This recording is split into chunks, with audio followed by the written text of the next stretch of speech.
Welcome to Great British Ghosts. In this new series, I'm going to be travelling around the country to discover some of the most haunted places in Britain. Today, I've come to East Sussex. Later on, I'll be visiting a 13th century priory. But first, I'm in Rye, which is an amazing historical town. And despite its romantic charm, it has a history of highwaymen and ruthless smugglers, many of whom stayed here at the Mermaid Inn.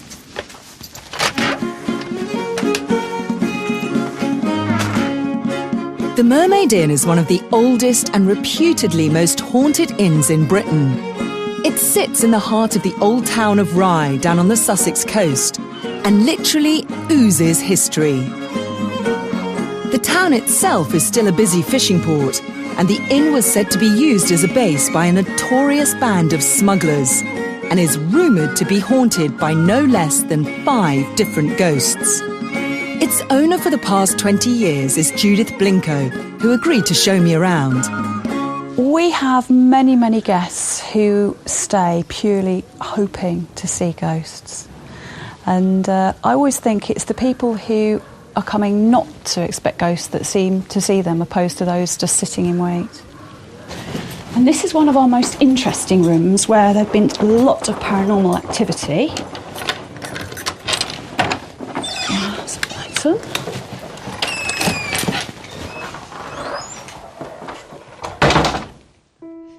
So what paranormal events have happened in this room? We had a séance last year. There were 5 members of staff, all pretty sceptical, and we all literally sat around a round table and we looked over here, and the gentleman that was holding the séance said to us all, "My face will now change as I become the spirit of one of the long dead of this room." And all of us saw his face change. It sort of like grew on one side, and literally we all stood there. It was quite scary.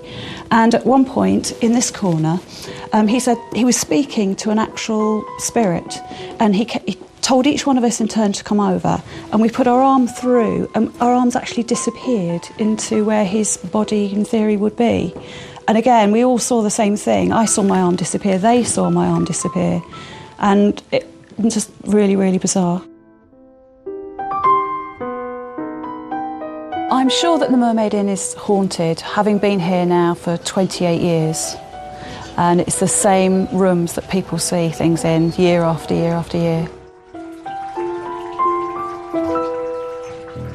This area of the room is really interesting. Was this a secret passageway? Yes, it's actually marked as a fire exit, but all the fire exits now are the old secret passages. And what would this have been used for? This goes down to the back of the bar, and that is actually one of our rooms, room 16, which has got most of the ghostly stories. We can't actually go there in the moment, I'm afraid, because there's someone staying. So what are the stories? There are several, but the most common one that keeps cropping up is at the turn of the century, when we first bought the hotel, we got the story from the library that a couple were asleep in the bed, lady had woken up, seen 2 people fighting, woke her husband up, so they both saw the same story. And they had a sword fight. One gentleman killed the other, and the body disappeared through the wall, which would have come through here and down.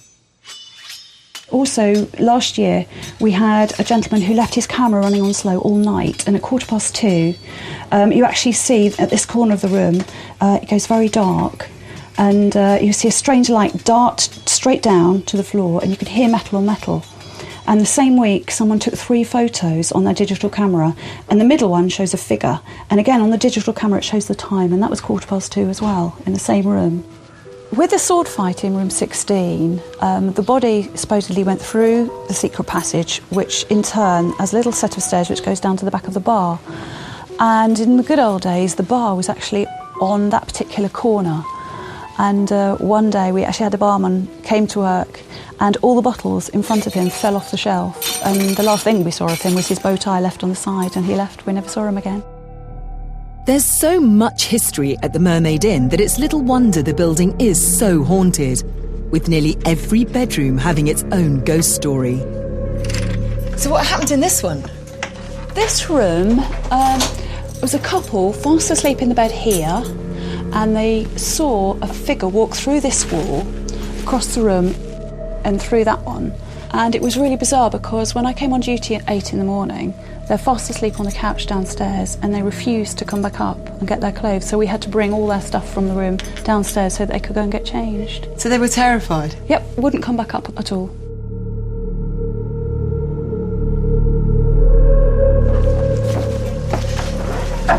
So Judith, what's it like to work in a place that is renowned for having so many ghosts? I was a little bit spooked, obviously, to begin with, but I've never had what I would class as a really bad feeling. I can quite happily turn up in the morning or work late at night and just not have that spooky feel. The hairs don't stand up on the back of my neck or anything like that, really. I'm quite pleased that the Mermaid Inn is haunted. It adds a little bit more character to the building. People so want to know about ghosts, and if this helps and it helps staying here and people do enjoy staying here, why not?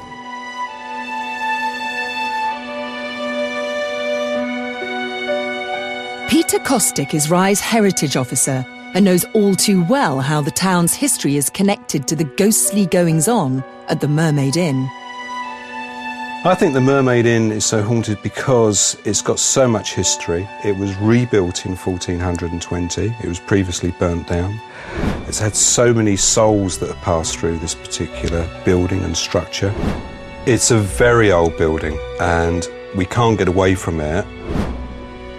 It is going to have squeaks and bumps and things like that naturally happen.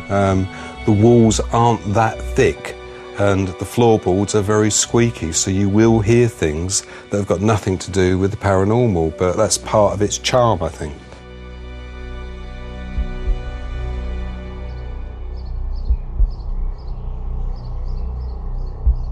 The Mermaid Inn has had a checkered history, and in the 17th century was home to the notorious Hawkhurst Smugglers gang. They were very ruthless, to the point that Mermaid Street in their day was virtually a no-go area. You would not want to walk down Mermaid Street at night.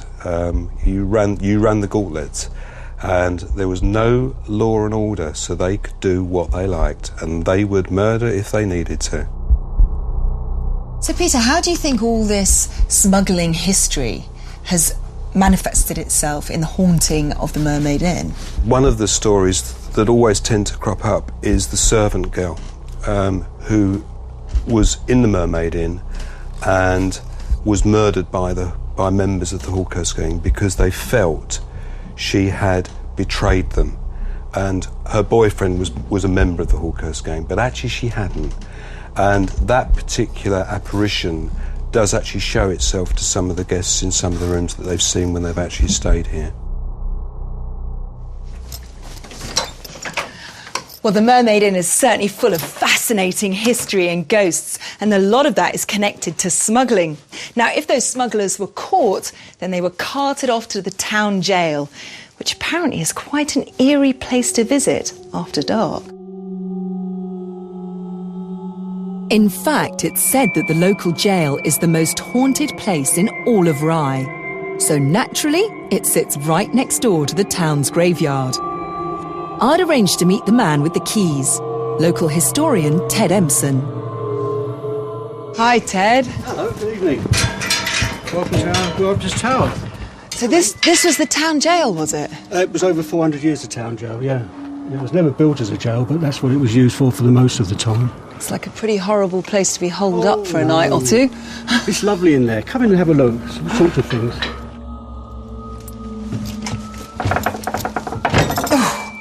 Gee, that is a big door. You can go first. The tower was built in 1249. It was turned into a prison in the 1400s. It was a prison for 400 odd years. And what sort of people would have been prisoners here? Well, common criminals, thieves, drunks who were, sobering up drunks, pressmen who jumped ship. They would have been put in here until the ship came in. Smugglers, of course, because there's a lot of smuggling in the area. This is one of the 6 rooms that was used as a cell. And how many people would they chuck in here? Anything up to 6 at a time when it was busy. So standing room only? Absolutely, yes. Of course, you could probably have sat against one of the walls and got a bit of sleep.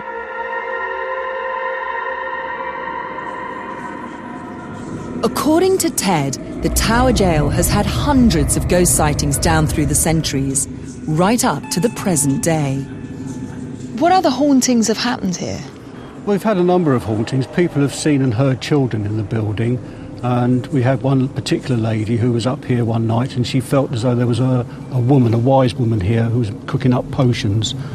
We've also had people feeling very nasty things downstairs in one of the cell rooms.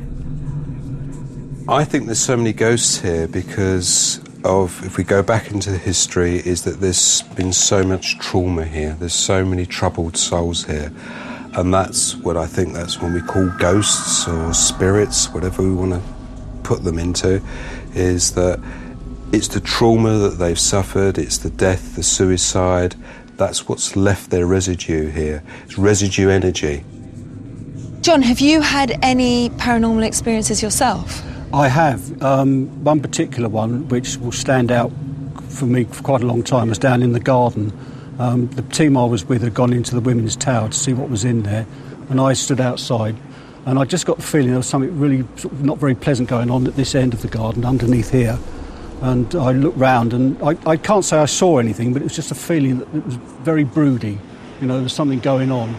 So I went upstairs to talk to the team, and they came down, and the chap who was the medium came rushing up here, and he stood there for a number of moments, and he started saying that there was something here. It was big and black, and it was coming up the side of the tower.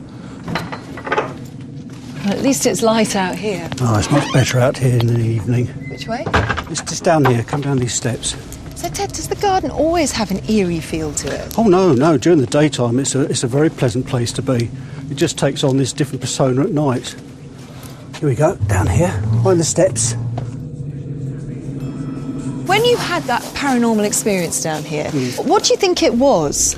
I don't know personally what it was. It was just something down the end of the garden there, which was most unpleasant. Whatever was down there was a accumulation of the nasties of the tower, of the area, in one sort of conscious thing. No, I don't know. I haven't got the words to describe it. But that's why it's called the unexplained. Yeah, absolutely. Yes, it was very unexplained. Do you mind if we go now? Oh, absolutely.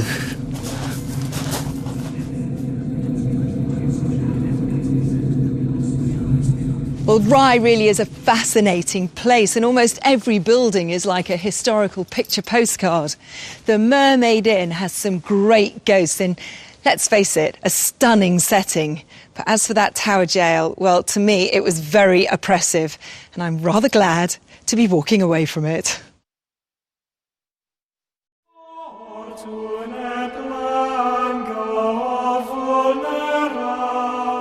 This is Michelham Priory near Hailsham in Sussex, and as you can see, it's a gorgeous building.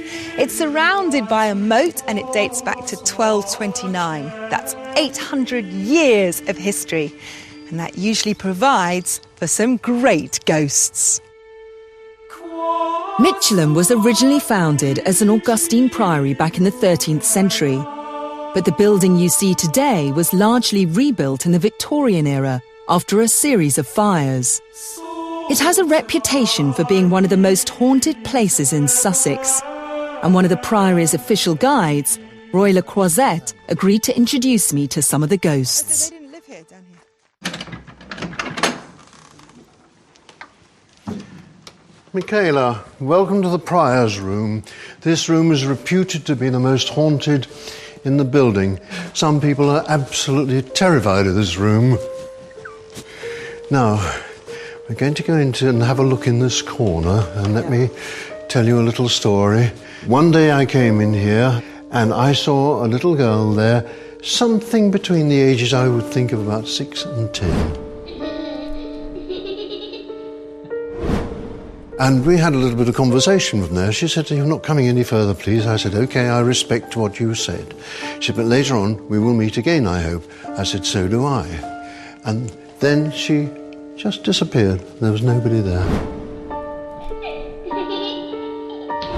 This little girl, I think, had a very unhappy childhood, and she was desperate, that's the way I pick it up, and she was desperate for somebody that she could talk to, and I happened to be the lucky person.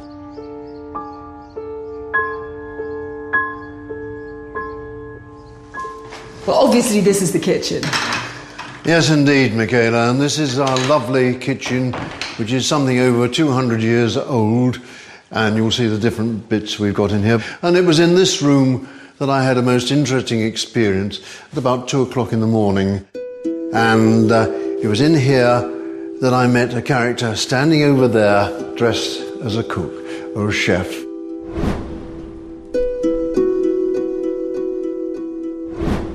And the first thing I noticed was that he had a nice long knife, about that end long, and one end was slightly scooped, and he was working on a piece of meat on the spit down here, and he was cutting out the bad bits and chucking them away, and I thought that was very nice of him. And we got talking, and amongst other things, he said yes. He said, of course, he said, this is hard work. I said, well, why? He said, what? I said, what do you like doing? He said, the easiest thing of the lot is eels. He said, because I can cook those so fast and people think they're wonderful. But if you'd reached out to him, what would you have felt? Would you have been able to feel him? He was very real, slightly red face. He had some sort of an apron on, brawny great arms, that much I do remember, and a sense of humour.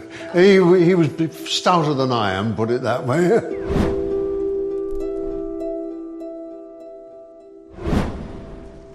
But it's not just the guides that have seen ghosts. Paranormal investigator Clint Davey has spent many nights at Michelham and believes that it is haunted. Well, we've had a few paranormal experiences here. Part of our group that we were in, been here on 3 separate occasions. And we were just drawn to the place from hearing what other people had experienced here. Particularly one point of interest is at the entrance to this place, the gatehouse. And there are talks of a grey lady that is supposed to be seen staring into the moat, looking for her daughter that either vanished or drowned. And the story is that she killed herself and a small dog. So one particular evening we were setting up our equipment in the gatehouse. A vital piece of equipment had been left behind, so it was left to me to go and fetch this piece of equipment in the house. And it wasn't until I got outside of the gatehouse I realised that it is quite dark, so I started to run. And it wasn't until I started to run, it actually sounded like a small dog, like a terrier, was chasing me back to the house, and it spooked me quite a bit that a lot of the crew found it quite funny when I arrived and tried to explain that I'd been chased by a dog that wasn't there. So that was quite interesting. And the dog definitely wasn't there, you checked? It definitely wasn't there, no, but it was almost too good to be true that I felt as if something had run in and was chasing me, but it was dark and I was too scared to look behind. There was another occasion in the music room, and as we walked in there were, we found a nice spot in the room, 4 of us stood together, just lights off, trying to see what we could pick up, if there's anything we could find. And the best part of this, I didn't actually see this, but 2 other people in my group could back it up and say they saw it themselves. It was a full moon, and it was putting shadows through the leaded windows onto the fireplace. And it was at that point where 2 of them jumped at the same time and noticed a shadow on the fireplace coming from outside of a man in a tall hat that seemed to go past the window, and the fact that they both saw it at the same time and could back it up was quite fascinating. This is the actual footage that Clint's paranormal group shot that night. There is something moving in front of the lens, but is it part of an outline of a ghost or just a piece of fishing wire? There was another time in the music room, one of the girls in the group was videoing, and each vigil was about an hour long, but it was only 20 minutes in. She slammed the lens cap onto the camera. All she told us was that we need to get out now. Of course, spooked, we all got outside, and with a shaking hand she drew a picture of a face that she saw quite close by her, which seemed to be a man, and all she could make it was the top of an airman's uniform, and she even described the colour as brown. And it's not through looking through research afterwards, finding out that a lot of Canadian Air Force stayed here during the Second World War, and that spooked her quite a bit. Chris Tuckett is the caretaker manager of Michelham and lives on the premises. One night, he was woken by a terrifying noise. I've been living here for 12 years, and in the first 2 weeks I was here, I experienced 2 really vivid things that happened to me. And firstly, there was a bureau when I moved in, and we put a bureau here. 3 or 4 nights later, I woke up in the bedroom, and I could hear this really loud banging in my bedrooms next door. I was terrified. I hid under my duvet 15 minutes, and after some time developed the courage to come in, turn the light on and have a look, and walked over, and it looked like the bureau had moved, but just a couple of feet, until I looked at the floor, and there was a huge figure of 8 scratch which had came out and came back on itself, and that really freaked me out. I've got to be honest with you, I've been here 12 years now. That first 2 weeks was awful, really was. I'm a local guy, I'm not scared of the dark, and I never used to believe in ghosts. I do now. Is there any historical evidence of what that could possibly have been? Not to my knowledge. I know it sounds crazy to you, but I don't really want to know. I live in this place and I've learned to deal with it, and it's sort of like a subconscious deal. I think if I don't intrude with them, hopefully they won't interfere with me too much. There was one more twist to the tale, though. Clint Davies' paranormal group had taken a series of photos in the gatehouse stairwell, one of which seems to have a figure of 8 in it, the same pattern that the caretaker said was carved into his floor. Make of that what you will. Well, that's it from Sussex. We visited 2 stunning places, Michelham Priory and the Mermaid Inn in Rye. Both have had fascinating histories and some great British ghosts. See you next time. Bye-bye.